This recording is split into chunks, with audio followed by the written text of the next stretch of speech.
बोला वीडियो बनाई हो अपना मोबाइल में जे अपना मोबाइल में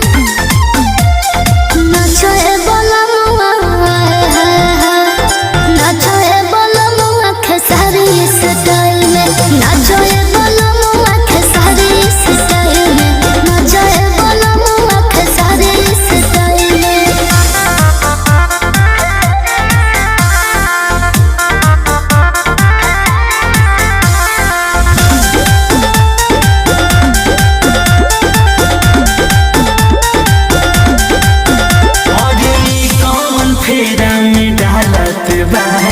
कहिया के बदला निकालत बाहर ऐसे काहे करे तारू हमार बात सुनी तो